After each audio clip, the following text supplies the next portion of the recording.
This is the Dallas Morning News. The presenting sponsor for the Intersections podcast is Lynn, Pinker, Hurst, and Schwegman. Built on a culture of winning, these trial lawyers have proven experience, elite preparation, and relentless focus in the areas of commercial, intellectual property, and employment litigation. Visit Lynn LLP to learn more. And thank you so much to the Lynn, Pinker, Hurst, and Schwegman Group for all you're doing to support the Intersections podcast. This episode is brought to you in partnership by Clay Cooley Automotive, family-owned, family-operated automotive company serving the local DFW Metroplex for over 22 years. Clay, thank you for all you're doing to make Intersections possible. Headquartered in Dallas, Texas, Arcus Golf is a premier owner and operator of nearly 90 private, resort, and daily fee courses in the U.S., including Cowboys Golf Club, the world's first and only NFL-themed golf club, and 8 other courses right here in the DFW Metroplex. Arcus is an innovative industry leader providing unrivaled lifestyle amenities that complement exceptional golf offerings. To learn more, visit arcusgolf.com, and thank you to the Arcus team for all that you do to make Intersections happen.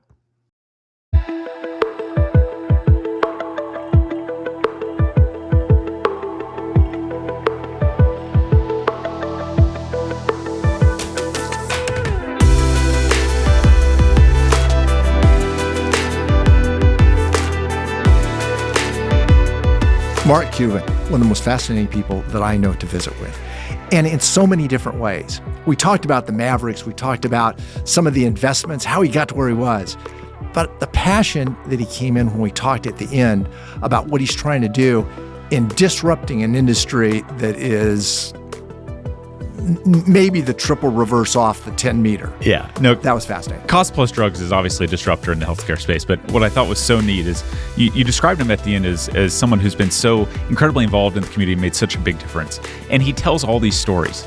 How did he get to Dallas, owning a bar, ultimately buying the Mavericks, selling his business? He talks about all these personal elements of who he is, and I think we got to see a real visual of him. And you ought to listen carefully because there's a couple pieces there that I hadn't heard before that I think people are going to be interested in listening to. Yeah, tune in.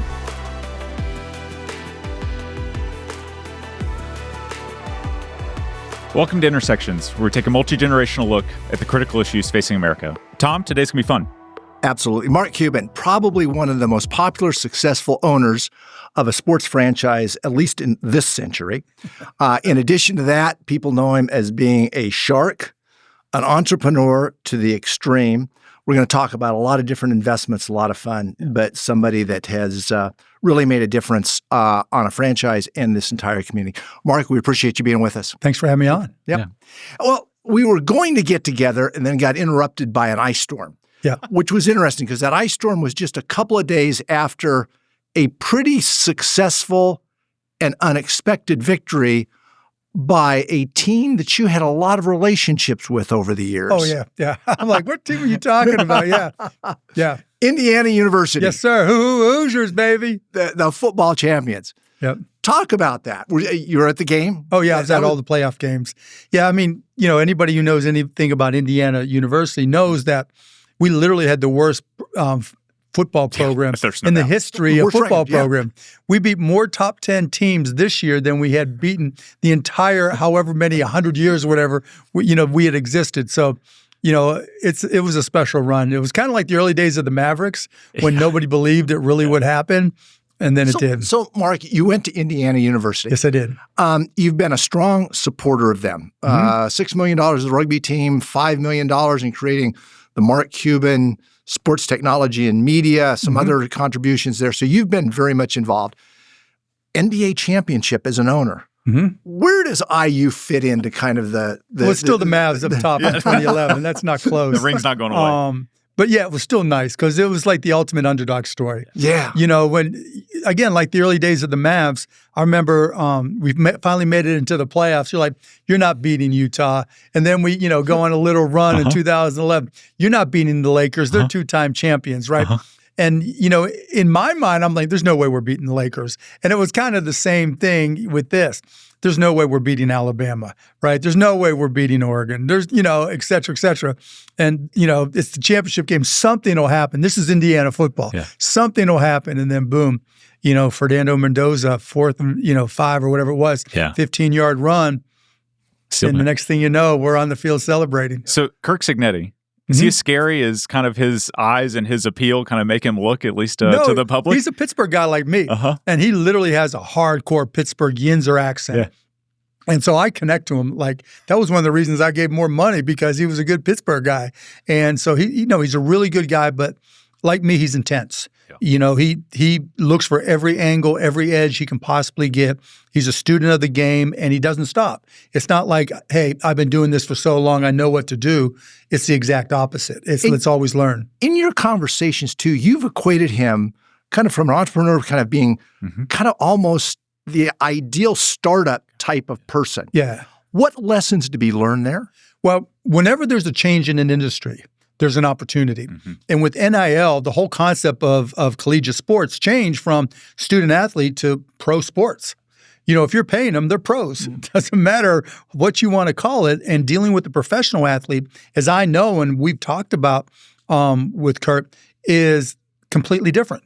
Like, we've had, guys who came in one and done, or even out of high school with the Mavs, and they're 18 years old. They don't know anything about life. Now they've got money, and you have to deal with them and their agents and their families and the pressures that come with that. That's completely different than the wide-eyed freshman going to a university that has the scholarships, eating at the training table, and just wants to play basketball. Completely different. And because of the way the transfer portal works, where you can just leave, you don't have to wait a year, you can recruit different athletes that fit the mold of what you're trying to do. And what he did was brilliant. And what he said was, we're not looking for potential. We're looking for production. And just knowing to do that. Almost the Moneyball type of concept. Yeah, very much so, yeah, because he wasn't looking for the most expensive players. I think a lot of teams would chase, okay, this guy's ranked number one. He wants X number of dollars, and so we want the best athlete. It doesn't make for the best team. It's like he told Fernando Mendoza when he recruited him, he's like, you have a chance to win the Heisman, but it takes a team to win the Heisman. It's not the quarterback that wins it, it's the team. If the team's not successful, you ain't winning the Heisman. If you don't have protection from your offensive line, you ain't winning the Heisman. And just being able to, delineate that and communicate that, and really to know that these players are only going to be there a year or two. They're 21, 22 years old, maybe 20, and you need somebody who understands that the coaches are going to be focused on just getting the production this year. And no reason to believe this is a one and done. Some of the ratings I've seen have Indiana University as the top recipient of the portal this year, too. Yeah, I mean, guys want to play for winning teams. Yeah, it's that simple. And they're free agents. And again, it's no different than the NBA, except there's a different type of salary cap. That's it. And you have to know how to allocate your money. You have to know it's not about chasing the prettiest girl in free agency. It's more about what's the position.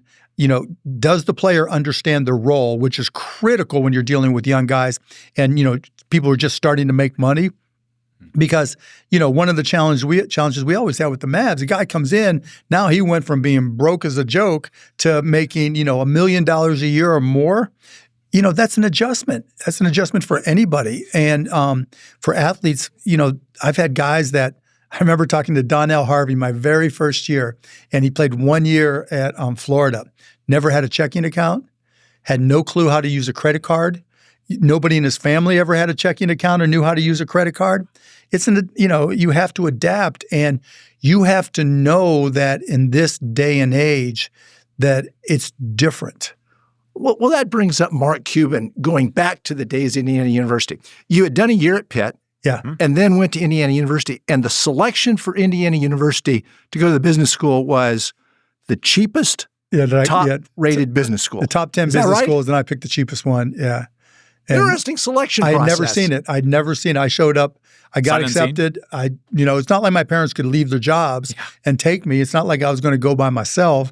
And I didn't know anybody who was there. I literally went on campus not knowing a single person, never having been there before, just thinking to myself, this is a fresh start. I'm going to be able to do things differently, and let's just go. What attracted you to it? The business school. I mean, I'd always dreamed of being an entrepreneur. I was an entrepreneur. I was always trying new things, always reading and learning about business. And it's like, okay, this is the place. And it's not like, because when I was in Pittsburgh at high school, like I was about 4 inches shorter than I am now, probably 20 pounds heavier.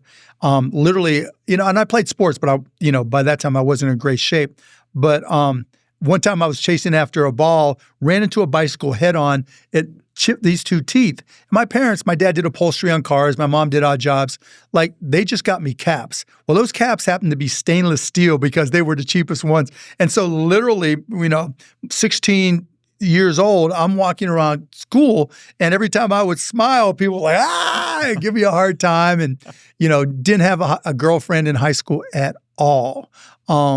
And so I was one of those guys. And so I was like, okay, that summer I went to Pitt, I grew a couple inches, got in good shape or better shape, just started developing a different mindset, got away from all the high school kids, and, the rest is history. So is that where the entrepreneurial spirit came from? Again, your parents weren't there. You described your mom as going really from job to job to job. You mentioned your dad was upholstery cars.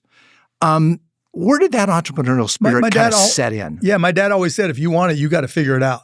My dad always wanted to be an entrepreneur, but could never figure it out. He tried to open up a hot dog joint one time, and it failed miserably, and it just, and I know that hurt him bad. I was maybe 12 years old.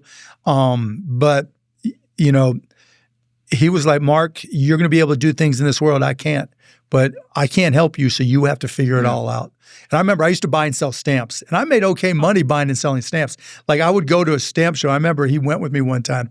I would go to a stamp show with a few dollars, and I would look for market inefficiencies. I didn't think about it that way then. But I'd buy one stamp. I'm like, I don't think he graded this stamp correctly. And then I would buy from one guy at a dealership and then go to the next one and say, this is what this really is. And I'd start with, bought one stamp for 50 cents, sold it for $25 or $50, whatever, and got better and better and better at it. And that's how I paid for a big chunk of my school. Now, one of them too, you kind of financed the purchase of sneakers. I think it was importing newspapers. So so what happened there, right? Pittsburgh newspaper goes on strike. Yeah. So you go to Cleveland and start bringing papers with all my into buddies, Pittsburgh. Right. I had a 1966 Buick LeSabre, just a big old How many papers can you get in LeSabre, right? A lot, right? Time on top. Right? And put them in the trunk, put them on top of my friends. So like 5 of us went up there and drove up there to 2.5 hours, 3 hours, whatever it was.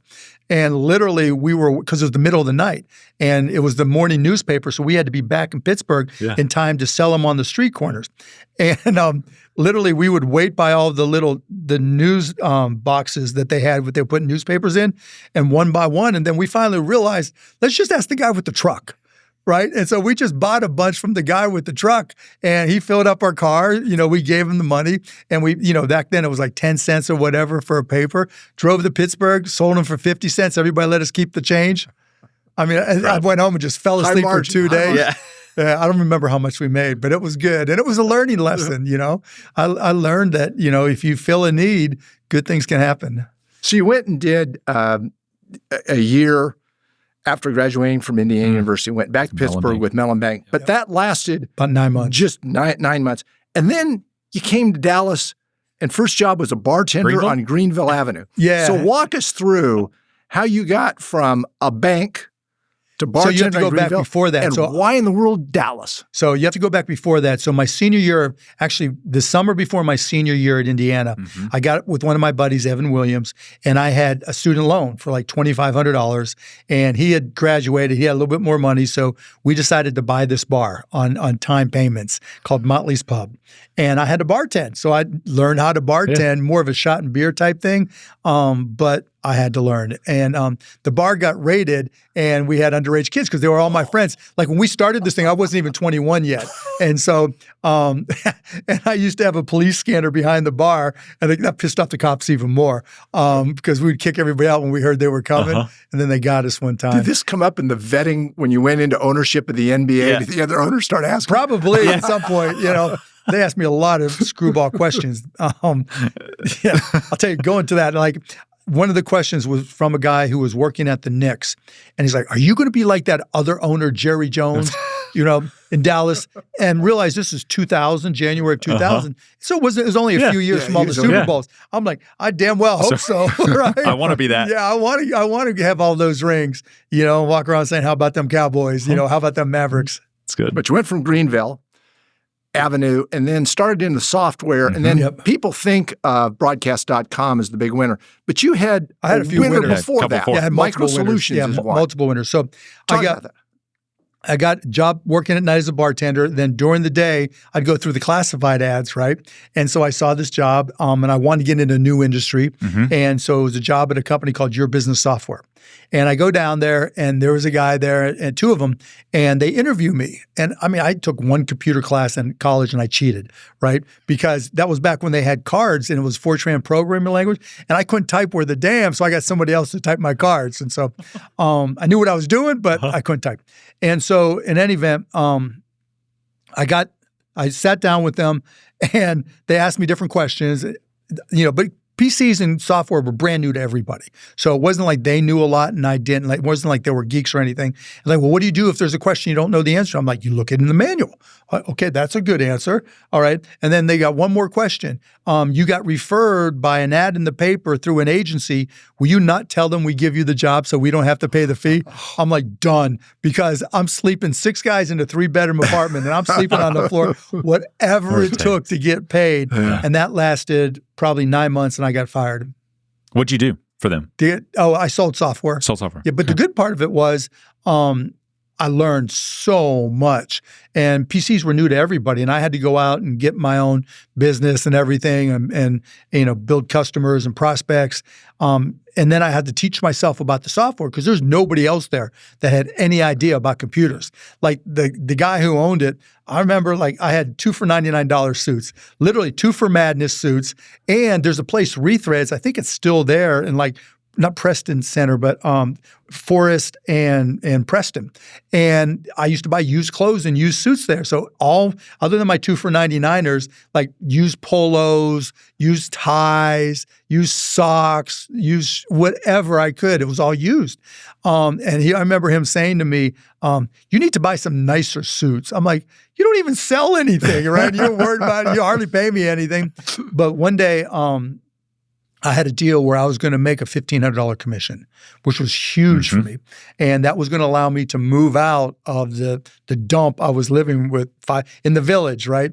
It was 6378 Shady Brook Drive in the Hill.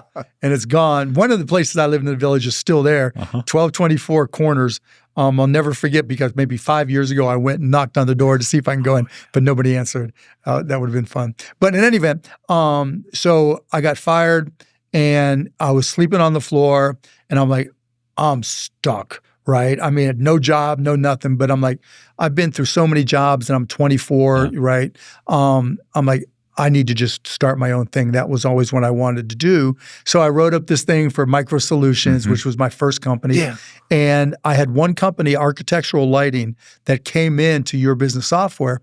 And we had been talking and everything. And I called him up and I said, look, I have no money. I'm broke.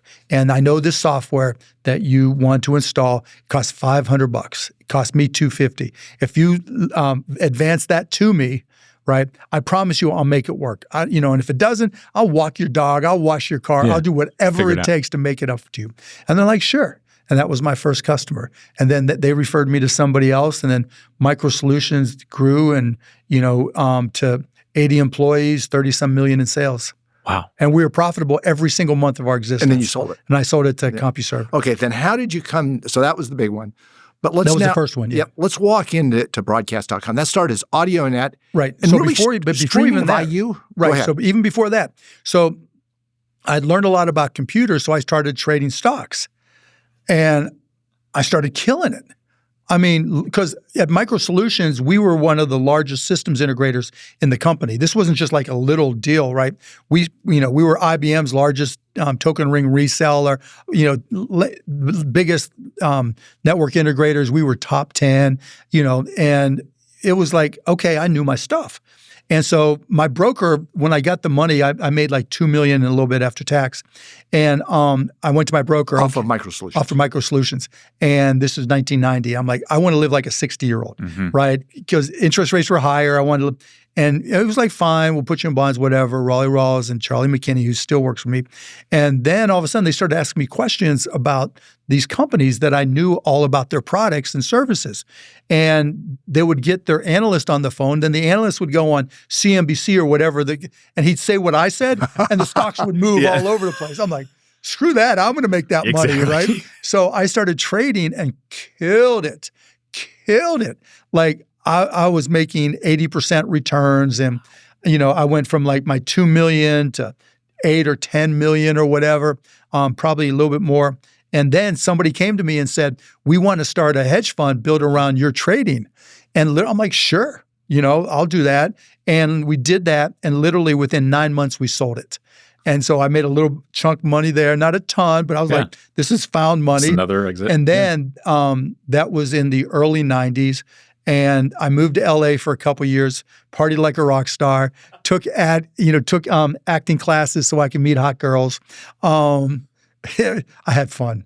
And how old were you at that time? I was 32, but let's see, 33, 34, right?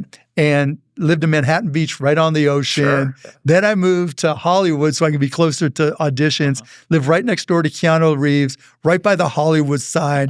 My life did not suck at all. I mean, I was having so much fun. Then I came back to Dallas for a girl who's really cool, Holly. We're still good friends today.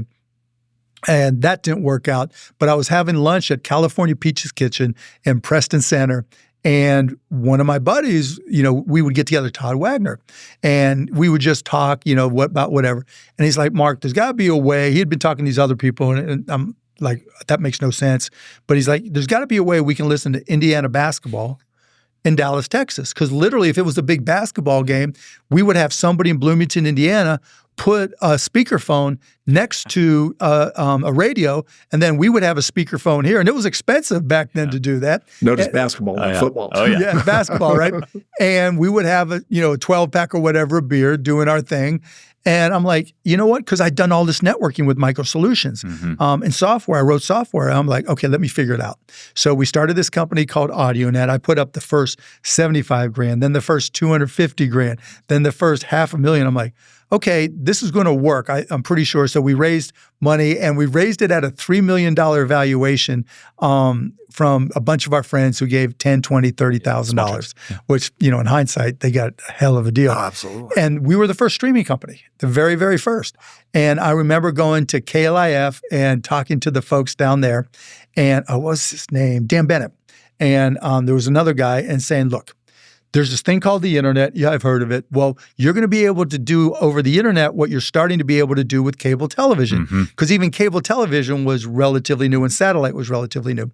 And so he's like, okay, well, it's worth giving it a try. So literally I went to Best Buy and we bought, and I still have it, an old school 8-hour VHS VCR.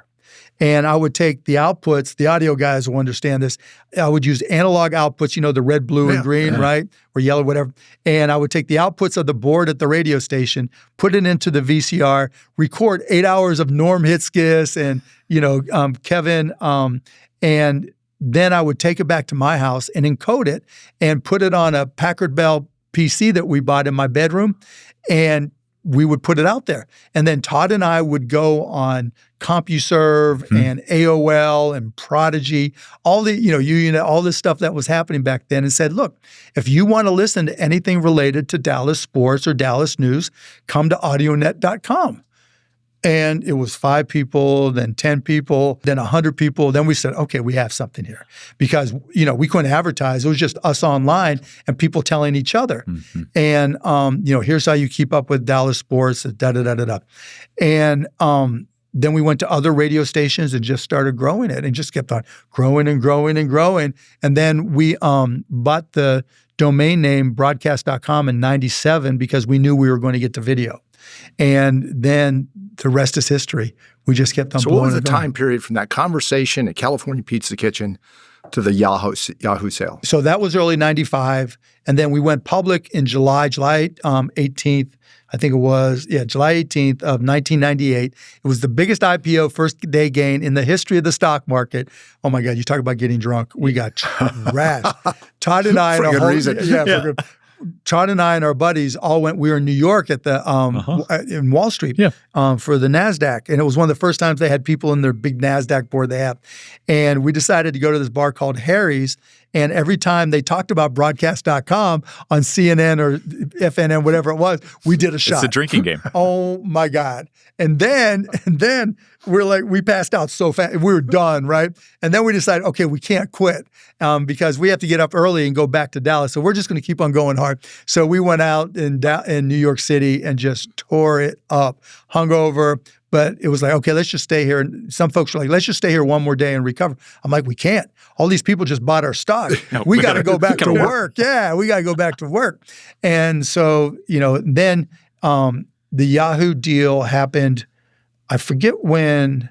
Yeah, I think we announced it on April Fool's Day of 99. No, it was later in 99. And then we closed it April Fool's Day of 2000. So just a couple of years to go from that conversation. And that sale, you had quarterly revenue of $14 million. I think our last quarter under Yahoo was $18 million. Okay, $18 and break million. Even, yeah. Sold it for $6 billion. That's 5.7. called a pretty attractive multiple when all said and done. Now, it was sold for stock, though. So you have to realize that as much as our stock was inflated, so was Yahoo's. And so it wasn't like people think, oh, you got $5.7 billion in cash. No. And I was terrified that the stock price was going to crater. Well, and most people would say that it's a tough argument which Mark Cuban made a better sale or played the hedging game. Yeah, the collaring game. Talk about that. Yeah, so I was like, look, I had a B next to my name. That's all I cared about. That was like so insane to me, never in my wildest dreams. I'm like, don't be greedy, Mark. And I told everybody else, Todd, everybody, don't be greedy. Mm-hmm. Well, it could go up higher, just imagine. So what, right? Yeah. So I talked to my broker, Charlie and Raleigh, and I said, I want to hedge it. I want to make sure that I don't care if it goes up, but I want to protect the downside. And I had to wait 6 months before I could do that by law. So the only way I could hedge in the short term, right after we sold, was to short this index. That it was an internet index, and it had to have less than 5% of Yahoo. And so I took $20-some million, basically every penny I had, and I shorted it. And at that point in time, the stock was still going up. Yeah. And so I lost almost everything. But the minute I was allowed, we put on this collar where I sold calls out over the next few years and used that money to buy puts. And literally when it cratered, I actually made some more money because it was set over the next 2 to 3 years. Well, that was the internet bubble back in late 90s, early 2000s. Right. Yeah. So like 2001 and 2002 is when it really cratered. Yeah. And I'm like, thank the Lord, right? I was just like, and they got called one of the top 10 trades of all times. Absolutely. Okay, so then bridge us to the Mavericks. Right. So you buy the Mavericks for $285 million, but take us back. What was the early conversation, phone call, et cetera? How'd you get interested? Take us there. So we had sold, and I was at the opening game of the 99-2000 season with my girlfriend, who's now my wife, Tiffany, and my brothers, my dad, my parents. And I'm like, looking around, there's no sellout, right? I'm like, we got Sean Bradley, who's his birthday. Happy birthday, Sean. And we had Michael Finley, and we had Sean Bradley was 7 feet 6 inches. Yeah, and could play. He didn't get the respect I thought he deserved. But anyways, and we also had Michael Finley, Dirk Nowitzki, who wasn't Dirk then, and Steve Nash, Cedric Ceballos, and other guys, Gary Trent. Yeah. And I'm like, okay, we're undefeated. It's the first game of the season. I thought we were going to have a good team, and nobody's in the building, and there's no energy. And I'm like, I can do better than that. And this is old reunion. Old reunion. Yeah. And the very first game of the 99-2000 season. And so the people who knew me knew that I had sold and what had gone on, and it was all in the papers and everything. And so there were people who worked for the Mavs that were like, you got to buy the Mavs, right? Because you're a basketball junkie. I was playing basketball, 3-4 times a week at the Premier Club, now Lifetime Fitness, and they're taking out the basketball court out of Lifetime. That's heartbreaking. Yeah. So in any event, that's a whole nother story. But in any event, and so everybody knew I was a basketball junkie. And so a couple of the guys who worked at the Mavs were like, you should buy the team. I'm like, I'm like, okay, I can do a better job than what's going on right now. This is when Ross Perot Jr. owned the team. And, someone connected me to Mark Aguirre, who connected me to Ross Perot Jr. And Ross Perot was interested in selling. And he, put up a price that I didn't think he thought he would get. I didn't care, right? I was just like. Now, was that the 285? Yeah. That was the 285. So it wasn't a negotiated one. It was just like, okay, whatever. It's a deal. Yeah, it's a deal. Whatever. Checks in the mail. He took me on a helicopter because he wanted to show me all the things he was doing in Fort Worth. And I'm terrified of heights. And so I wasn't thinking about the Mavs. I wasn't thinking about what he was showing me. I was just holding on, white knuckling, right? And I'm like, and I've never been in a helicopter since. And so thanks, Todd. Thanks, Ross. But in any event, so everybody thought I was an idiot. Right. I remember sitting on the bus one time going from a game, and I'm talking to Don Nelson and Del Harris. And they're like, why did you pay so much? It was the most ever paid for a team ever. And I'm like, let me see the stock market today. And, hey, the stock went up $15, whatever. This is when I was still collared. And I'm like, okay, I just made enough to pay for the team. That's why. Yeah. It was funny money still then. And it was like dream come true. Like I'd never in my mind, people are like, did you dream of buying a team? No, the idea of some kid from Pittsburgh with stainless steel caps, big glasses, was going to buy a professional sports team. There was no way on God's green earth that was ever going to happen. It never crossed my mind until it did. Mark, put that in perspective. So, $6 billion sale, now you're in the big leagues there. But I'm going to go back 2 generations. Your grandparents were immigrants. Paternal from what is today Ukraine. Right. And then Bessarabia and from Lithuania on your mother's side. Right. That's quite an achievement. How do you look back on kind of the grandparents, that heritage? How do you view that today? They were I think about their history, if you will, all the time. All of them fled persecution for being Jewish, all of them. And then they get to the U.S. In the mid-teens. Ellis Islands, right? And not 10 years later, there's the Great Depression.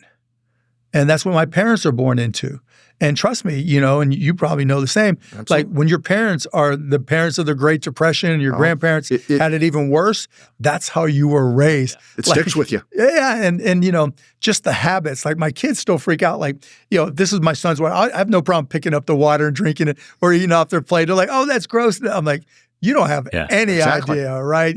Whatever was on somebody's plate, if it wasn't eaten, it was gone, right? I still live with that. Yeah, and my grandmoms, they were like, if there's something on your face, they're licking their finger and pulling it off your face like it's nothing, right? And my kids just get grossed out when those habits come through. But, they spoke Yiddish and some Russian. But yeah, you can't help but have that impact you. And, I tell people to this day, I'm cheap at heart. Like my mom, she died a few years ago, but like up until I was like, Mom, you can go do whatever you want. You guys travel wherever you want. And she would only go shopping at TJ Maxx. I'm like, come on, Mom. No, right? We're having a gathering. Okay, I'll get something new at TJ Maxx. And my dad's the same way, except he had to pay. Even though it was my credit card, my dad was the one who had to pay. And all that stuff sticks with you. I don't care what anybody says. And, my kids were growing up while my parents were still alive, and hopefully a lot of that rubbed off on them. That's neat. So we've got the Mavericks. The 20 years before Mark Cuban acquires the Mavericks, they win 40% of the games. You take the next 10 years, they win 69% of the games. Yep. We've got a 2006 final, and then the 11th year is the championship. Yep. Mark, talk to us about leadership and how you turn around a franchise that was really viewed at the bottom of the barrel, so to speak, and then all of a sudden brought it to the top. Yeah, and everybody who worked there thought we sucked. And everybody who played there didn't want to stay there. And I'll never forget meeting everybody for the first time. And Gary Trent, ask, I'm like, any questions, introduce myself, any questions, right? And Gary Trent's like, yeah, we like go to Oakland, California. Sometimes we get there at 2 a.m. and we stay in hotels with no room service. So we're looking for the closest 7-Eleven. Anything you can do about that? I'm like, done. So we start staying only in nice hotels. Yeah. We're in this propeller plane. All of us are terrified. Anything you can do about that? Yeah, so we switched first, and then we got our own plane. Yeah, you got your plane. We were the first 757. team. Yeah, first team. And the funny part about the plane is I used to tell the guys, okay, let's just mess with everybody, right? And I want you to tell everybody that there's a weight room in the plane and that we have all this other stuff that didn't exist. And they would, and like, it was pretty funny. And, up until I sold, that we were probably still the one of 2 teams maybe with our own plane. Well, you gave new players a computer. Yeah. So, and then we moved from the reunion to the AAC, and I put, Game Boys in the, not Game Boys. It was PlayStation? PlayStation, Stone Or PlayStation. Xboxes. Yeah, one of the 2, right? And a TV screen because I wanted them to be able to watch game film and everything, and computers, just whatever. Got fluffy towels because I always thought fluffy towels makes everybody feel good, and just to send the message that we weren't the old Mavericks anymore. And so from a culture standpoint, then you basically just said it's a new game, and I'm going to treat you as if you're winners, even though you're not a winner today. And that was Is on the fair? basketball side, and then on the business side, I was like, look. Our tickets start at $8, $10, whatever. We have lots of empty seats. I'm getting on the phone. I didn't have an office. I had a desk with a phone book and a list of former ticket buyers. And I just got on the phone and started calling people. And I'm like, hey, we're cheaper than McDonald's. We're cheaper than going to a movie. Come to a game, or you can't afford that, I'll give you a couple tickets upstairs because we have extras. Come experience it. I promise you'll have more fun than going to a movie. When you put your cell phone number, I think, on the Jumbotron. I put my email address. Or email. Yeah. And so that I wanted all feedback. Yeah. Like the term MFFL came from a kid who sent me an email. At the end, he signed it MFFL. I'm like, what does that stand for? He's like, Mavs fan for life. I'm like, I'm stealing that. Yeah. Yep. Okay, so this was my childhood growing up with the Mavericks. So I've got a few critical moments I want you to walk us through. Talk us through losing Steve Nash. Yeah, that was tough. And just kind of the process around that and how that affected ultimately Dirk and the team, and ultimately then how they recovered to get to the finals really 2-3 years later. So our doctors was telling us that because Steve had missed a bunch of time, played 20-some minutes a game, and had been injured. And they were like, okay, there's a chance he stays injured. And I thought I gave him a fair offer. And it was like $13 million a year, $13 million a year. And then Phoenix recruited them and offered him Mike Bibby money, which was a max-out contract, like $16 million a year. And I was like, because dealing with the salary cap. And back then, now we presume the salary cap's going to go up. There was 10 years where it went down some years, right? So it wasn't just a foregone conclusion. You would have more money next year. And I'm like, oh my God. And he called me up, and I literally, in my office, the bunker suite right by the court in the AAC, there is my calendar from 2004. And when I was on the phone with Steve Nash, I was writing some notes and everything, and I kept it right there to remind me, and it's still there to this day. And he called me, to his credit, and he said, Mark, if you match it, we're good. I'm like, Steve, I can't, right, because of the cap, da-da-da-da-da. And he was pissed. I was upset, and the rest is history. Yeah. And I wrote a blog post, trying to communicate with fans, why I did what we did, why I did what I did. And then I remember telling them, basketball is a certain part of your life. The rest of your life is a much longer time, hopefully. But, that didn't soothe any savage feelings at all. And, he didn't like me for a long time. But in terms of Dirk and the team, we had to go find somebody to replace him. We got Jason Terry. And the first year it didn't work because they came back and they beat us in overtime. And Jet missed a coverage, and Dirk was pissed at Jet. But it really made Dirk grow up on his own too. And he had to become the leader because he had been the second fiddle to Steve, and that really pushed him to go to the next level. And 2 years later, we're in the finals. Right. Yeah. But when you bring Dirk in, it wasn't me who brought Dirk in. To explain it? Yeah. Oh my God. It was that Al Whitley, a guy who works for his wedding in Mexico. And it was literally the wildest wedding I had ever been in my entire life. And Nash was there because Whitley worked for the Mavs as the equipment manager, and he grew up in Victoria with Steve Nash. So they were best friends. And I'm at his wedding, and it was like the most fun wedding my wife and I have ever been to by 1,000. Eddie Nahara shows up. Half the team is there, and Devin Harris shows up, and Dirk or somebody immediately pours, and Devin Harris has a white suit, and I'll never forget because I forget exactly who it was, pours like red wine on Devin Harris's brand new suit, and he's all upset. Nash is one of the best men, shows up, with. I'm not even going to go there, but it was fun. I'll go there. It was fun. And so Dirk and I were trashed. And he's like, how could you let Nash go? And I went through the whole things, and thank God we were both drunk, because otherwise who knows what would happen. But yeah, it was not easy. And, it wasn't the same as Luka just because of the media was different, but relatively speaking, it was the same as But in 2011, you had a gesture that maybe a lot of folks didn't see. But instead of grabbing the trophy, you first gave it to Dirk. No, I gave it to Don Carter. That's right, Don Carter. But then Dirk. And then Dirk got it. So you it. really kind of pushed yourself to the background. Yeah, because it was Mr. Carter, Mr. C's team. And I wanted him and Linda's wife to experience that moment because they hadn't. And so I told David Stern, and I'm like, don't give the trophy to me. Give it to Don Carter. He brought the Mavs to Dallas.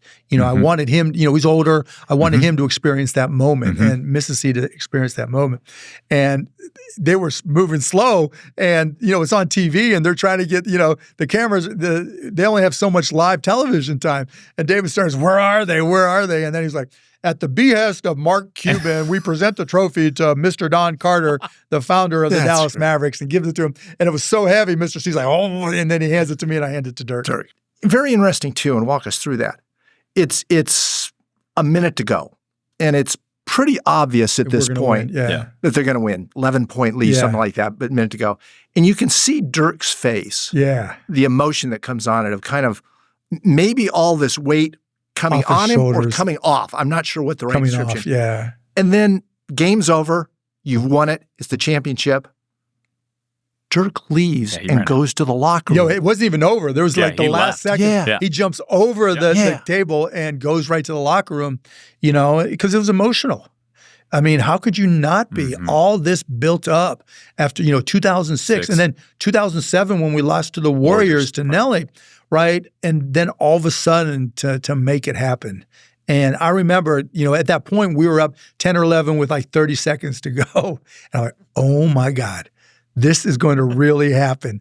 And you see video of me with Brandon Haywood, Keith Grant, Brian Grant, Keith Grant's son, and then Deshaun Stevenson. And it's in Miami. It's in Miami. And we're just wrapped, and I'm literally screaming.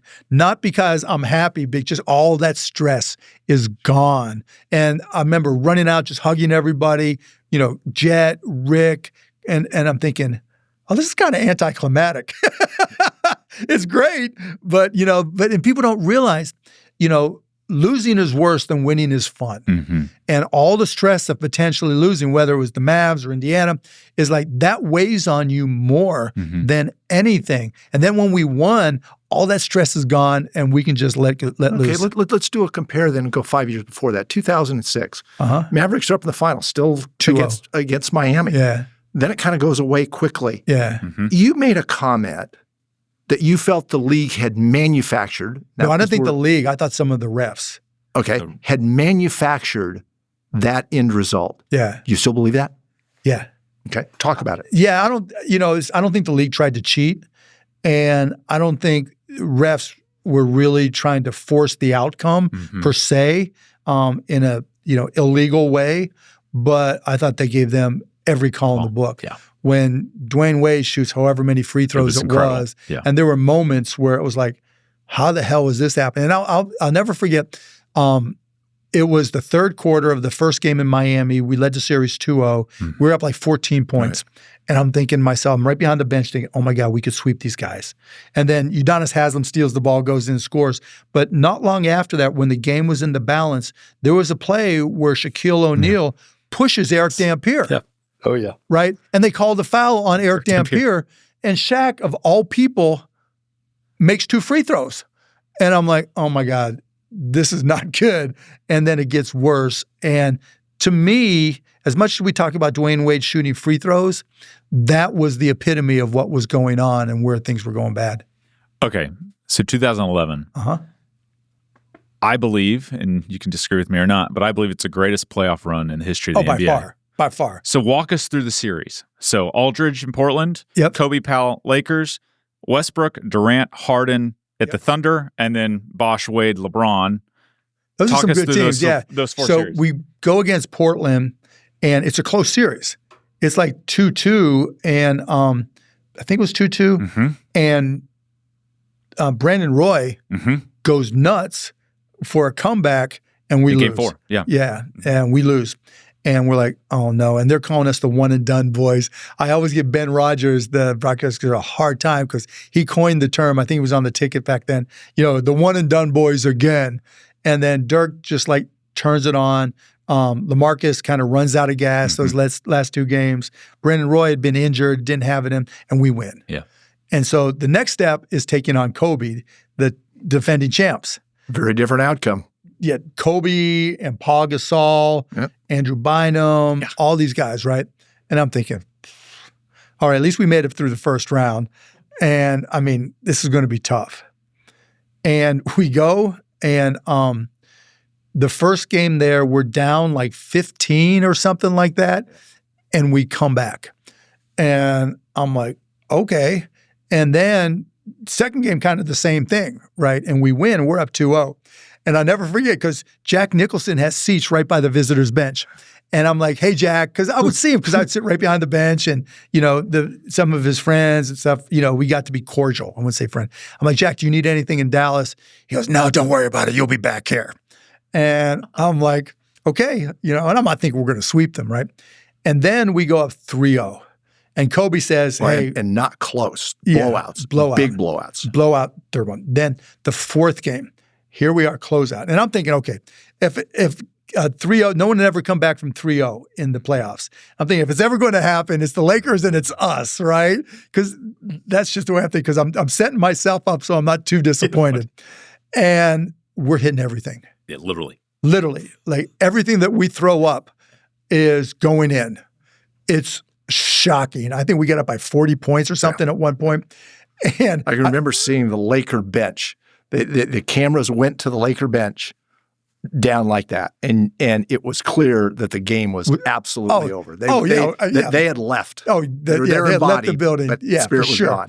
And I remember saying to my friend after Jet hit one of his threes, I'm like, if you touch me or you pinch me, I will knock you the F out, right? I can't believe this is happening. I don't want to wake up if it's a dream. So don't just keep me to myself. And during that whole, I'm so super superstitious, right? So during that whole playoff run, I had this thing where I would drink Diet Cokes. And I would have, if I were on the road, I'd give the waiter $100, just keep on bringing me Diet Cokes, right? And every time we needed to stop, I sipped the Diet Coke and put it down the exact same spot. Every time we needed to score, I would sit like this with my legs like this, right? So I'm sitting, getting my Coke. And you could just watch my face from the beginning of the game just go boom, boom, boom, boom, boom, boom, boom, and blow up from all the sodium and everything in the Diet Coke. And then halftime I would pee. But just being so superstitious. So we beat the Lakers, and then we take, on the Thunder. And I'm thinking, okay, we've got a good chance because it's a young team, and they win. They win. I think it was the first game or second game, and I'm like, okay, maybe not. But then we beat them 4-1, and we go to Miami, and it was crazy. And I'm still drinking my Diet Cokes, but it was just an amazing run, and just third game here. Yeah. Talk through the flu game. How sick was Dirk? He was sick. Yeah, it was for real. Like, and they were giving him a hard time. And there was one time, it was in They won the first game, and then we won the second, On the layup. Yep. Right. And then we go down to Miami, and they're up 15 in the third quarter, I think, or fourth quarter. Here. It was here. It was here. Third game was here? Here. Third game was here. Third game's here. Okay, then it was the second game that we came back, Yep. right? So I'm thinking the second game we come back, they're up 15 in the second quarter, yeah. right? And at halftime, I'm walking through the tunnel that they had back then. And I see Pat Riley. And Pat Riley goes to me, remember, they'd won the first game and they're up big in the second. And he goes, "We got you, Mark. We're too long. We're too quick. We're a better team." I'm like, "Okay, Pat, maybe we'll find out." And then we come back, win that game, and boom, win the series. And it was like, okay. And I remember talking to Mickey Aronson right after the game ended. And he goes, and Mickey's a good guy. He walks up and he goes, "Oh, the irony, right? Because they were supposed to win this time. We were supposed to win the last time." Yep. And so you had a reputation of being probably the referee's biggest fans and so I supportive like the individual of refs. I association. just don't like how they were managed. Talk about that. You were fined $3 million basically over that all? the course of your career. Is I that think all? that's the number I pulled up. That's probably only what people know about. That's probably true. That's a published number, $3 million. Talk about that, because I think a lot of fans, and I once had a picture on the front row yelling at the referees too. Fans really identified though with Mark Cuban. Mark Cuban was engaged in it, was involved. He was one of the fans. It wasn't one of the suits. Mm-hmm. He was down there and he was yelling at the refs just as much as any other fan. Yeah. Talk about that. I mean, that was kind of my stress release during the game. Like when I play basketball in leagues or whatever, like I'm not a yeller at the refs, not me at all. Before I bought the team, I wouldn't yell at the refs a whole lot. But once I got into my first preseason, or not even then, once I got, right after I got control of the team in January of 2000, I was like, oh, this stuff matters now, right? Those calls make a difference. It's not like they're all going to balance out in the end. So I started digging in and learning more and reading more. And I remember reading an article in Referee Magazine, of all places, which I subscribed to. And there was an article that interviewed the head of officiating, Ed Rush Sr., Sr., I think it was, where he said, yeah, we call the games differently at the end because, you're trying to manage the flow of a game. And I go to David Stern, that's cheating. You can't do that. I mean, a bucket at the first bucket and the last bucket, they count the same. You can't do that. And so I remember saying, the management I can manage the NBA refs better than they can. They couldn't even manage a Dairy Queen. Dairy Queen. Right? And so then I get a letter from Warren Buffett, who owns Dairy Queen, and I get contacted by this guy who perished something or other, who owned a Dairy Queen up in Capel. And he's like, come and work at the Dairy Queen. I'm like, that's cool. And I'm thinking nothing of it. I literally have to get up at 6:30 in the morning because I have to learn and get trained how to make the cones. It's 917, and then the blizzard so you can turn them upside down, right? And so I get there like 7 o'clock in the morning, there's a line. I'm like, what the hell's going on here? And then the store opens like 9, and there's like helicopters taking video up above. I'm like, okay, Parrish, the guy who owns it, I'm like, what did you do here, right? I thought I was just going to come and make my ice cream and get out. There were people everywhere. There literally was a line 2 miles long. I mean, they get Katie Couric on the phone, from the Today Show. I'm like, hey, Katie, how are you? And realize nobody knows who I am at this time, right? This is still early days, and I'm just some crazy guy who bought the Mavs. And she's giving me a hard time about giving the refs a hard time. Do you feel like you're being, fair to the officials? I'm like, okay, whatever. I got to go make some ice cream. And I'm making my blizzards, and they're just nasty. The ice cream's falling on my hand, and I'm like, oh, it was just brutal, but it was a blast. And, from there, people kind of put me on the map, believe it or not. And in terms of the refs, I would go through games and score the games and say, okay, why aren't we doing this and this? And I wasn't. Yeah, no, you were very analytical about how you went back to the league office and said it wasn't just yelling and screaming. It was. No, here's why. Yeah, here's why. And showing film, et cetera. Right. And it was like, I didn't feel, didn't have issues with most of the refs. I had issues with the way they were trained then, just like I have issues today, because they were of the mindset that you have to be a referee in order to understand how to train referees. I'm like, some of the best salespeople, are not good managers. Some of the best reporters are not good publishers or editors, right? It doesn't work that way. And they would always just disagree with me. And then they started hiring people who weren't refs. And then I would say to those people, okay, I won't even mention their names. Like, let me just tell you what's going to happen. You are going to come in here and tell me that you're not going to be, run over by the officials who run this whole program. And you're going to say that you'll take care of it and you'll control it. And I'm going to tell you, within a year, you're going to change your mind and tell me it's the refs that are running. And it was the same then as it is now. So what should the league do about that? That you should hire professional managers. Hire people who know how to manage people and who understand process, who understand outcomes. And, because when you promote somebody who was a ref, that means there's a bunch of older refs that were their peers. Bias confirmation. Yeah, and you treat your peers, former peers, differently. And, you may not go through a precise training program. And look, like I've said over the more recent years, just look at the officiating in the G League. G League's easier to referee. WNBA is easier. Doesn't mean they're not great players, right? It's easier to referee because it's a slower, not as physical game. Yeah. The officiating should be phenomenal in both of those. Yeah. And if a ref isn't phenomenal in the G League, they ain't going to be phenomenal in the NBA. Why are we bringing them up? And what happens is we don't have any bench strength down there, so they bring up officials, and they hope over the next 5 to 7 years they become good enough. Well, that's not good enough. And, if you don't invest enough in training so they're good in those leagues, you're not going to have bench strength to come up and replace them when the guys retire. Mark, I'm listening to you talk about 2006, 2011 referees, and all I hear is passion and commitment. Why did you sell the Mavericks? Because it's a big emotional commitment, right? You hear the passion and everything. Now imagine going up and down like that every single game.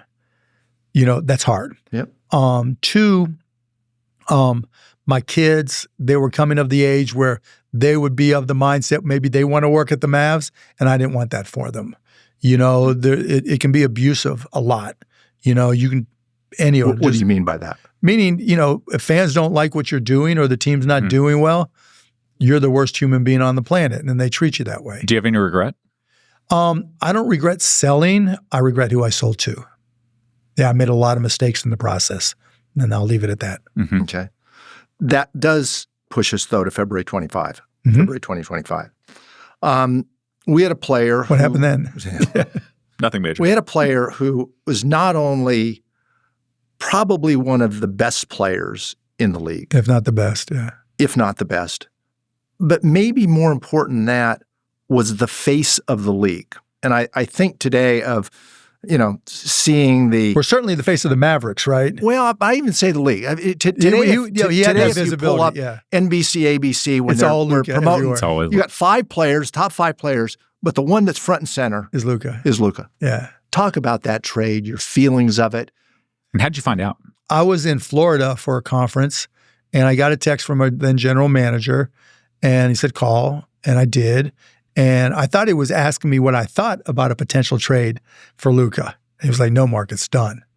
I was like, what did we trade him for? And he told me, and no disrespect to Anthony Davis, but I'm like, he's hurt a lot. Was this on that Saturday? It was the night, it was like 11 at night. I don't remember which day it was, right? Yeah. And I'm like, oh my God.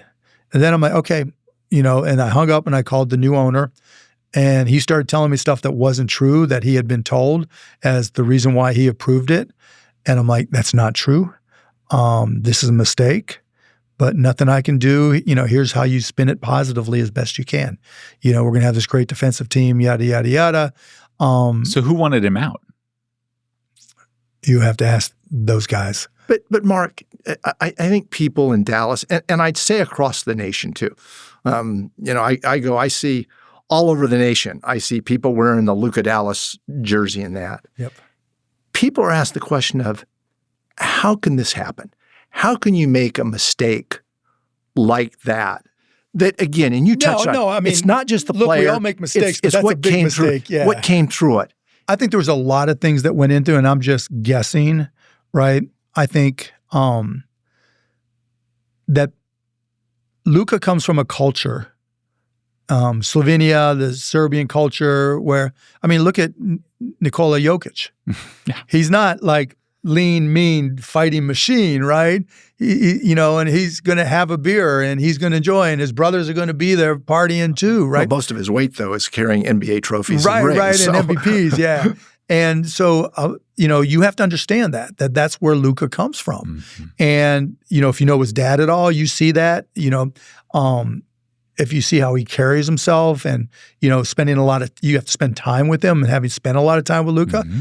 I mean, he wants to have fun, but he eats, sleeps, and breathes basketball, but he's not going to be the guy that is going to be, the guy who takes his shirt off for the cover of a magazine, but at the same time, I don't care if he's overweight. Mm-hmm. He's going to give you 30, 10, and 5, 30, 10, and 10, right? I mean, win the game. And win the game. Yeah. And that's what made Luka special. And I think what people don't realize, other than who he was as a person and what his background, just like we talked about our backgrounds, right? What makes Luka unique is he wants to take the last shot, and he can get an open last shot, mm-hmm. and he can make that open last shot. Mm-hmm. And the number of players that are able to do that, you can count on 3 fingers. And that's what made him special. That's what defined Luka Magic, because it wasn't the plays in the second or third or fourth quarter, right? It was the plays at the end of the game mm-hmm. where he would do something spectacular. And there are so few people who are able to do that. You don't trade him, right? And sometimes it takes guys longer. And look, he goes to LA. He's in great shape now. He realized he heard the criticisms, he grew 60. up, right? He's 27 years old or whatever. Yeah. I wasn't all that mature at 27 at all, right? Yeah. A lot of people think I still haven't matured. But you don't trade that. And I think some people got in their feelings. All I'll tell you is that it wasn't Michael Finley, and you can surmise who else was in the room. But it had to be personal then, especially when you look at what I the think Mavericks got for what for what not they gave putting it all out there. measures is a generational player. Right. I mean, by not putting it out there to get the best possible player, exactly. right? You talk to one club who's basically your friend. Right. And every other team calls and says, I would have given you 97 draft picks, right? Or Look whatever. at the Mikal Bridges trade. Right. I mean, 5 literally. number ones. Yeah. But I think there was animosity between our former general manager and some people on Luka's team, his agent and some of the people that worked around them. I don't think they got along. I think there were issues that, Jay Kidd had coached with Anthony Davis and was close to him, and Nico was close to USA basketball. AD, right, since he was like 13 years old. And so I think, you talk about confirmation bias, that there was some of that as well. But, that doesn't justify it for, our coach and our general manager to stand up and trade our best player. How can an owner be so disconnected to basically lose a franchise? I mean, look who I bought it from. And I mean, that's no disrespect to Ross Perot Jr. He built a phenomenal arena, and that's what he said he was good at, and he was. Yeah. He never came out to say he was great at basketball. And, it's difficult to be an owner in this league. Again, one of the reasons I sold, unless you are so totally committed or you get lucky. If you go hire Sam Presti from OKC. Absolutely. Right? If you're, the Cubs and hire Theo Epstein, right, from Boston, the Red Sox, okay, maybe you get lucky, but there's a lot of teams who have never gotten lucky. And you see that, in the fact that their owners don't love basketball. And that's also one of the reasons I sold, because when I first got in, it was the dawn of the internet age. And, I could talk about all the technology and help push the technology forward. It was still mostly individual owners. Some had inherited it, some were a lot older than me and didn't like me at all. I mean, I used to get yelled at in some of the Board of Governors meetings, and I was like, whatever. But if you look at the teams that have done well over the years, there's somebody who eats, sleeps, and breathes it. Mark, if you look across the NBA, most teams you don't even know who the owner is. I mean, you do in that market. Not outside the market. Yeah, not nationally. But nationally, everybody knew you were the face of the team. Very few situations do you have the owner being the face of the team.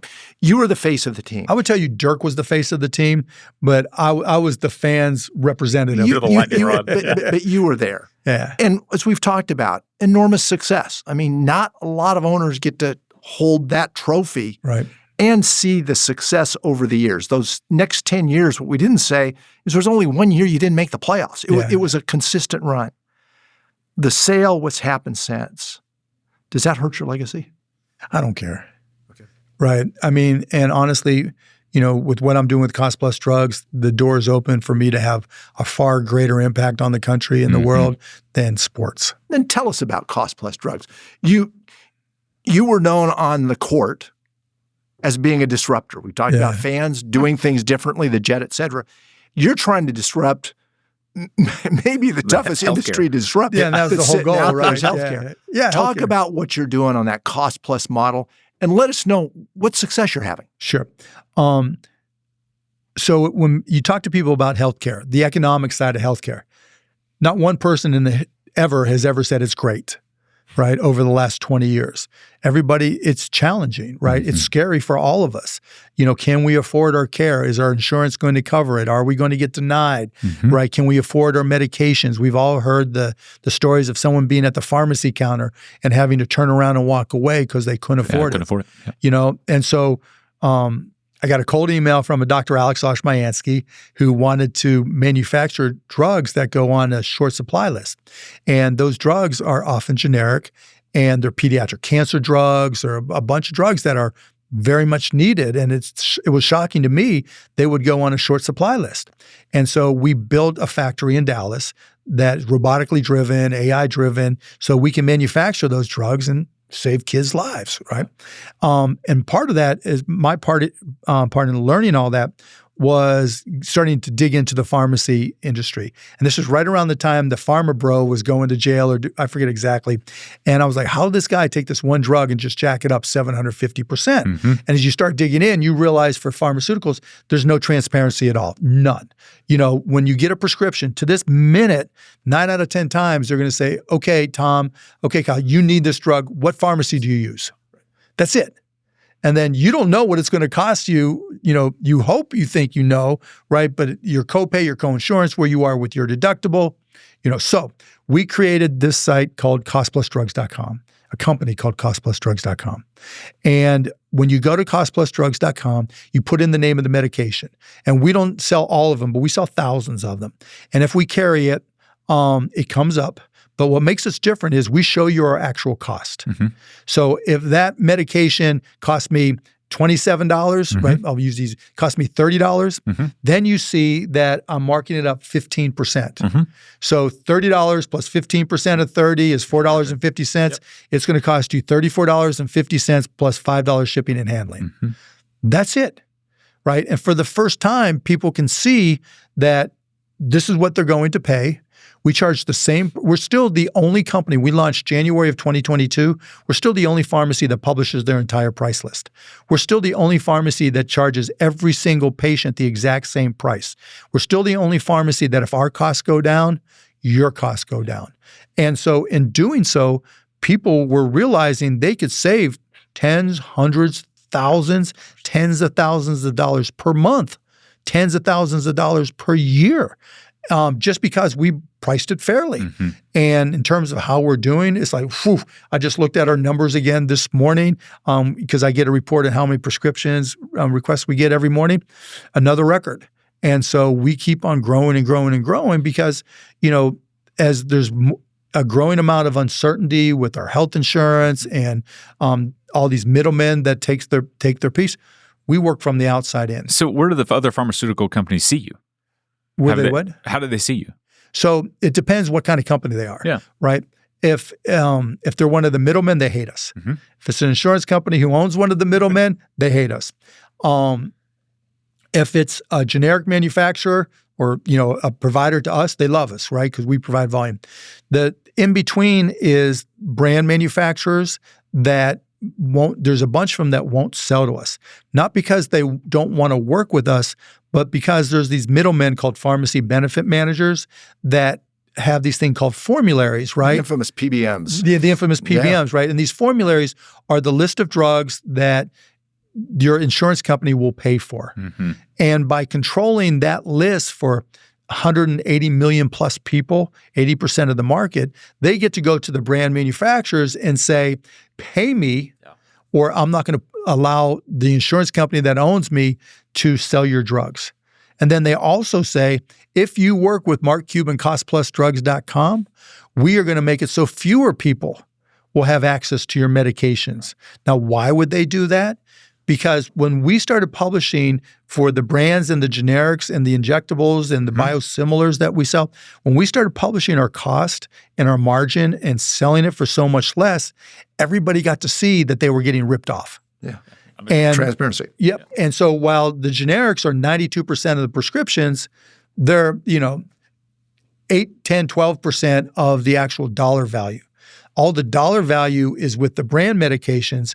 And I can't tell you how many CEOs of those brand manufacturers. And they're like, Mark, we'd love to work with you, but we could lose tens, hundreds, billions of dollars in revenue. Not only would I get fired, I'd get sued by every shareholder I have if I worked with you.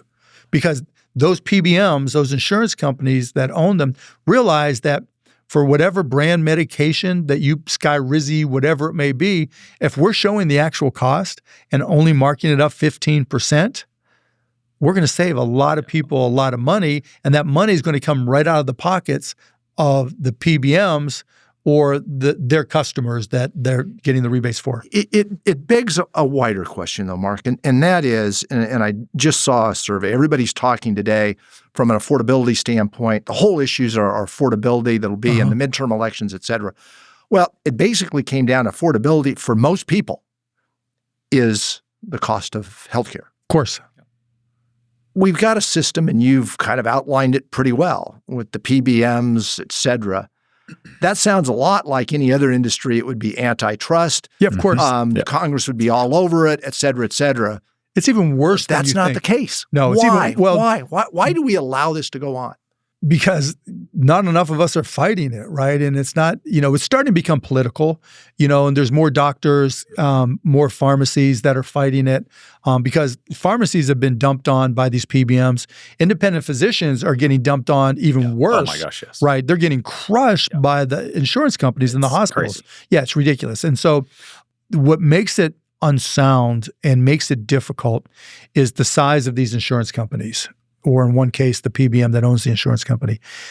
The largest of them has 2,600 plus subsidiaries and does $160 billion just in intercompany transfers and controls 10% of doctors, controls oncology centers, clinics, you name it, controls a PBM, controls every aspect of the financial side of the healthcare industry. And to the point where they game the entire system. Like for an ACA plan that they may sell, the rules of the game for the ACA is you have this thing called a medical loss ratio, which means you have to spend at least 80% of your premiums on healthcare. And what they do is, because they own all these doctors and providers, they tell them, charge us more. Because if you charge us $100 instead of $75 like you charge everybody else, you'll make the other $25 in profits and it'll stays with you, but it allows us to reach our medical loss ratio faster and more completely. And by doing so, we can ask taxpayers for more money. When you look at some of those insurance companies, 70% or more of their revenue comes from taxpayers. Absolutely. It is insane. And so there is a bill that was offered by Josh Hawley from Missouri, a Republican, and Elizabeth Warren. And it's called the Break Up Big Medicine Bill. And probably the only thing those two ever agreed on. Ever, right? And the strange bedfellows in healthcare. Yeah, former Attorney General at Missouri, hard right at least. Hard right. She's far left. Yep. Yeah. And both attorneys, right? And, Rick Scott, Kristen Gillibrand, right? I've been testified in front of them, opposite sides politically on everything except for healthcare. But this Break Up Big Medicine bill is not getting enough support because, and I can only guess because there's a lot of money coming from the insurance companies and the healthcare lobby, right? So who are the senators and congressmen that are putting themselves in front of this and trying to stop the bill? I don't know who's putting in front of it, but there's nobody, they're not out there supporting it. And that's a problem. Like I've tried to shame them into supporting it because literally when you control that much, when you are so big, you have $160 billion in intercompany transfers and control 10% of doctors, you literally set the economics for the entire healthcare industry. Yeah, it's your game. And when you have your competitors working within that structure and being okay with it, competing every now and then, but fine because we're all loving life, economically, there's nobody to fight them. So there's little old me, like I fight the refs, right? Just out there, just trying to send the message to people. This is why it's wrong. And I'll give you some perfect examples if we got the time. Absolutely. Right? So think about what happens with your insurance plan. So we all pick, how do you guys get your insurance? Corporately. Through your company? Employer. Yeah, employer. Right. And how do you get yours done? Your Medicare. Okay. Medicare. You're young like me. Yeah. Yeah. And so we'll put you aside. Yeah. So you pick your different plan, right? And every year you get offered a bunch and you make a determination, premium versus deductible, right? Yep. Do I have somebody sick? I want to lower it. Now that deductible, you could probably afford it, whatever you chose, right? For the premium. Most people can't. Yeah. So under the ACA Silver plan, right? You probably, if you have a family, you're going to have a $5,000 deductible. You know how many people on the ACA can afford a $5,000 deductible? Rare and in between, right? And then on corporate, a good corporate plan is like $2,500, $1,500 is a great corporate plan. But let's just say you work in sanitation and you make $50,000 for that company and your take home, even in the great state of Texas, is $30,000. Chances of you having $15 saved up when your kid breaks his ankle playing basketball is slim and none. Right? So the first thing about insurance, we can talk all we want about premium tax credits, but if you can't afford your deductible, you don't have insurance. You're functionally uninsured. But wait, it gets worse, right? Now you go to the doctor, let's just say you're an ACA plan holder or corporate, and you have a $2,500 deductible, but you don't have $300 in the bank and your kid's screaming, right? And, or needs his ankle set, et cetera, surgery, whatever it may be. So what the hospitals will do and the doctors will do, they'll loan you that money so that you can get to the deductible because they want to collect the money from the insurance company at the deductible phase, right? But what we've done in loaning all those patients money, we've turned the hospitals into subprime lenders because the chances of them getting paid back are slim and none, right? And we've saddled that person with debt that they can't pay back under any way, shape, or form. What people forget is the one debt you can never pay off, you can pay off your house, your student loan, your car loan, business loan.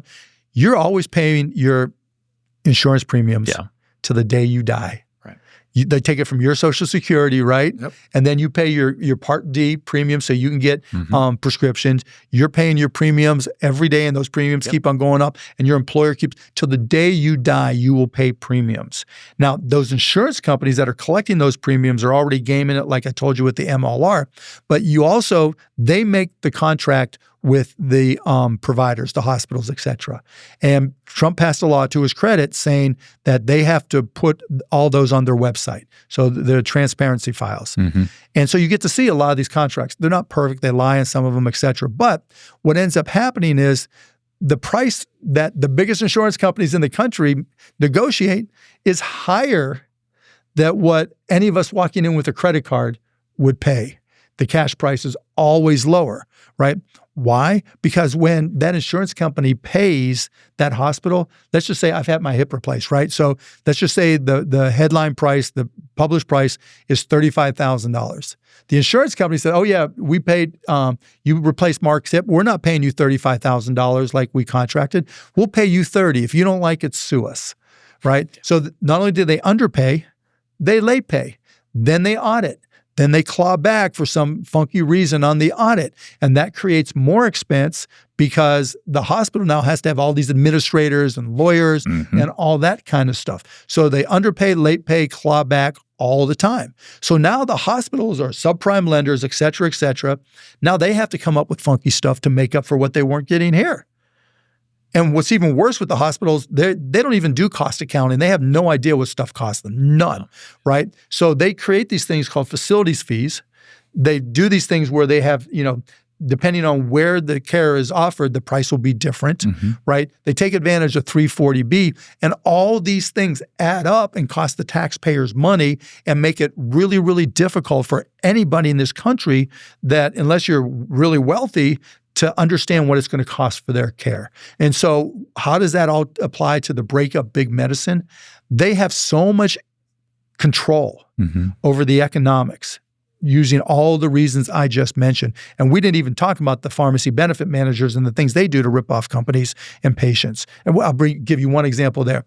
So these pharmacy benefit managers and their insurance companies are supposed to be, one of their roles is supposed to be great at negotiating prices, right?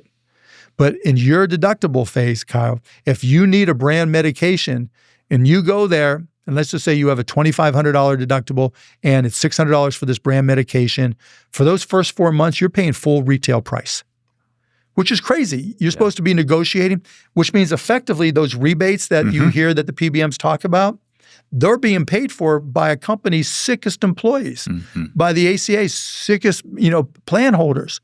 It is insane, and not all that money goes to the PBM or insurance company, but a nice chunk of it does, or it goes to the employer. It's just so back-ass halfwards, and the only way to begin to unwind all that is through the Breakup Big Medicine Act.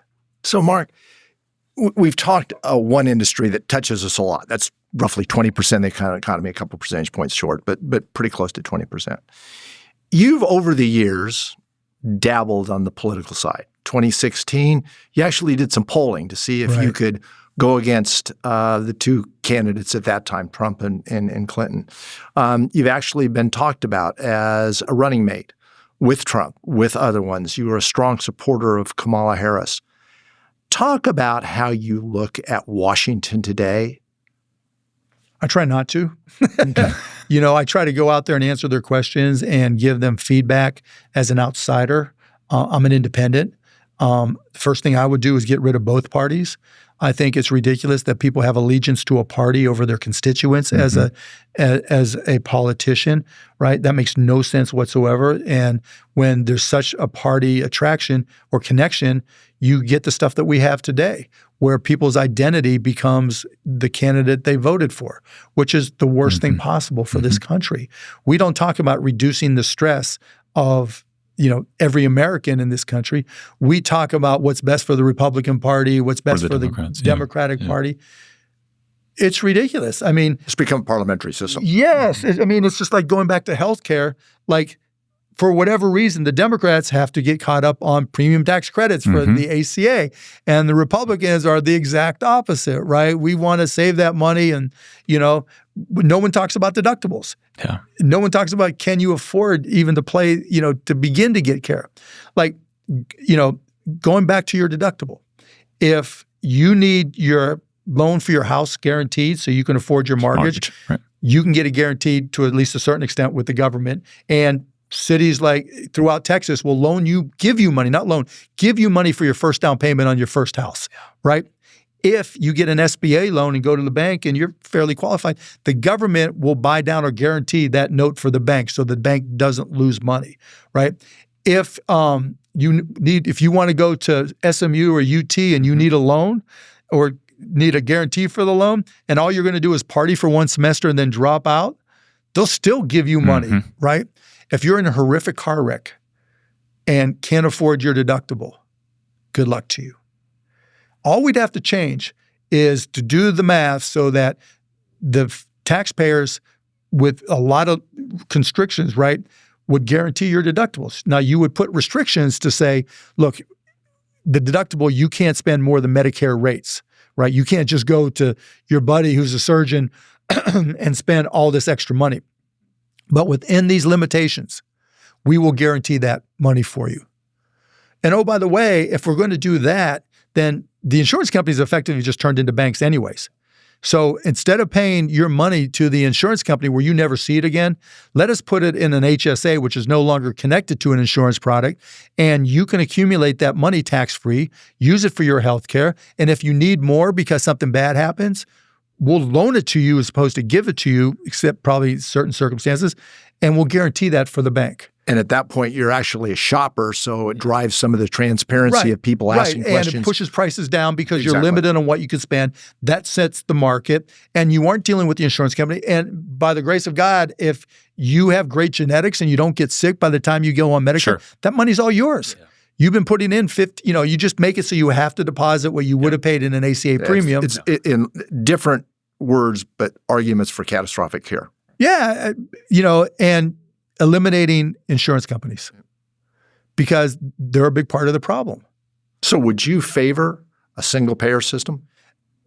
Yes, universal health care, a single payer, yes. The problem is getting there, right? We are so invested. What has to happen? Yeah, we're so invested in everything that we have to try to offer the best possible care. You would have to first go to the Mayo Clinic. You would have to go to Baylor Scott White. You'd have to go to MD Anderson, right? All these, advanced capability providers and say, show us your books so that we can see what a fair payment is for you. Because you can't just pay Medicare rates. They're going to just back out of the system and you're not going to have access to the best care. But the problem is, A, they don't know what their costs are. And, literally, if it were me, I would tell any nonprofit hospital system or provider, you have to publish your entire general ledger. Open your entire books for any, particularly now in an AI world, you can just run it through AI and see where your money's being spent so that, all the not just patients, but the whole community can understand where the money's going, particularly since you're nonprofit. And in doing so, you could change the game because I've talked to hospitals about investing in them, buying them.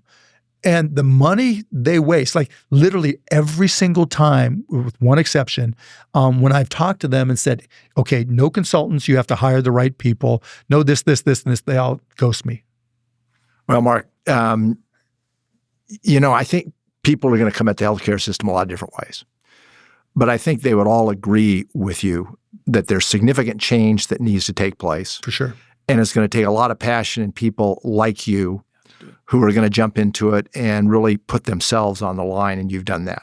I'm trying. In a lot of ways, I see the same passion of yelling at that referee that we saw for so many years. Kind of the same thing. It is. It's a different outlet. You've made an enormous difference with the Mavericks, but I can tell you've made an enormous difference in this community. Thank you. And while you might be in an arena that some people are rooting for one team and the other team, I can tell you, if you look across this country, they're all rooting for you to make a difference on the healthcare system. I appreciate that. Thank you, John. We appreciate you being with us. Yeah, this was fun. Mark, Thanks, You made guys. a real difference. Yeah, I appreciate it, guys. Thank you. Thank you. I appreciate you.